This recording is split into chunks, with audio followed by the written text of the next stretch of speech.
أعوذ بالله من الشيطان الرجيم. بسم الله الرحمن الرحيم. الرجال قوامون على النساء بما فضل الله بعضهم على بعض وبما أنفقوا من أموالهم فالصالحات قانتات حافظات للغيب بما حفظ الله واللاتي تخافون نشوزهن فعظوهن واهجروهن في المضاجع واضربوهن فإن أطعنكم فلا تبغوا عليهن سبيلا إن الله كان عليا كبيرا وإن خفتم شقاق بينهما فابعثوا حكما من أهله وحكما من أهلها إن يريدا إصلاحا يوفق الله بينهما إن الله كان عليما خبيرا واعبدوا الله ولا تشركوا به شيئا وبالوالدين إحسانا وبذي القربى واليتامى والمساكين والجار ذي القربى والجار الجنب والصاحب بالجنب وابن السبيل وما ملكت أيمانكم إن الله لا يحب من كان مختالا فخورا الذين يبخلون ويأمرون الناس بالبخل ويكتمون ما آتاهم الله من فضله وأعتدنا للكافرين عذابا مهينا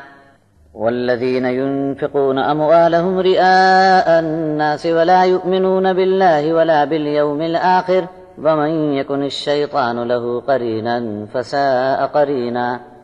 وماذا عليهم لو آمنوا بالله واليوم الآخر وأنفقوا مما رزقهم الله وكان الله بهم عليما إن الله لا يظلم مثقال ذرة وإن تك حسنة يضاعفها ويؤت من لدنه أجرا عظيما فكيف إذا جئنا من كل أمة بشهيد وجئنا بك على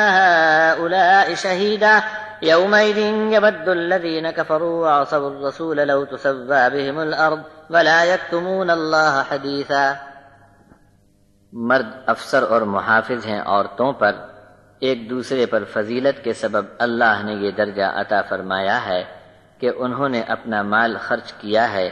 تو جو نیک خصلت عورتیں ہوتی ہیں وہ ادب والی اور تابع فرمان ہوتی ہیں، مردوں کے پوشیدہ راز اور اپنے ناموس کی حفاظت اس طرح کرتی ہیں جیسے حفاظت کرنا اللہ نے پسند فرمایا ہے۔ پھر جب تم کو عورتوں کی سرکشی کا اندیشہ پڑے تو اول ان کو خوب سمجھا کر زبانی نصیحت کرو، پھر نہ مانے تو بستر سے الگ رکھو یا ہلکا مار مارو۔ پھر اگر تمہارا کہنا مان کر چلنے لگیں تو الزام کے بہانے مت ڈھونڈو، اللہ تو سب کے اوپر بڑا عالی شان بلند مرتبے والا موجود ہے۔ اگر تم کو ڈر ہو کہ بیوی اور شوہر کی انبن سے ضد اور پھوٹ بڑھتی جا رہی ہے تو مرد کے خاندان سے ایک پنچ کھڑا کرو اور عورت کے خاندان سے بھی ایک منصف مقرر کرو۔ اگر دونوں صلح چاہیں گے تو اللہ ان کے درمیان ملاپ کرا دے گا، اللہ ہی سب کچھ جانتا ہے اور خبر رکھنے والا ہے۔ اللہ کی بندگی پر قائم رہو اور اس کے ساتھ کسی کو بھی ساجھی نہ بناؤ، اور ماں باپ کے ساتھ اچھا سلوک کرو، اور رشتے ناتے والوں سے اور یتیموں اور محتاجوں اور قریب کے پڑوسی اور اجنبی دور کے ہمسائے سے بھی اچھا سلوک کرو، اور تھوڑی مدت کے لیے پہلو میں بیٹھنے والے، کروٹ کے ساتھی اور راہ چلتے مسافروں اور اپنے قبضے کے نوکر چاکر سب کے ساتھ اچھا سلوک کرتے رہو۔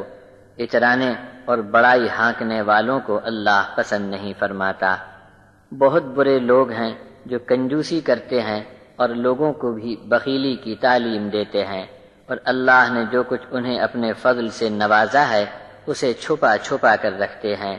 ایسے کفران نعمت کرنے والے لوگوں کے لیے ہم نے ذلت والی سزا تیار کر رکھی ہے۔ اور جو لوگوں کے دکھاوے کے لیے اپنا مال خرچ کرتے ہیں، اللہ پر اور آخرت کے دن پر جن کا ایمان نہیں، ایسے لوگوں کا ساتھی شیطان ہے اور بہت برا دوست ہے جو کسی کو لگ جائے۔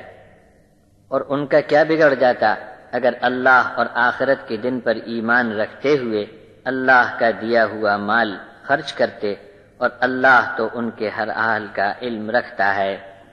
اللہ کی عدالت میں ایک ذرہ برابر کسی کی حق تلفی نہ کی جائے گی، اگر نیکی کی ہوگی تو اس کو دگنا کر دے گا اور اپنے پاس سے بہت بڑا اجر عطا کرے گا۔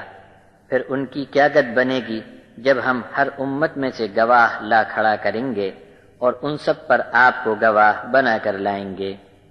جو منکر ہوئے تھے اور رسول کی نافرمانی کی تھی، اس دن آرزو کریں گے کہ کاش انہیں زمین نگل کر برابر کر دے، اور اللہ سے کوئی بات چھپا کر رکھنا ان کے بس کی بات نہ ہوگی۔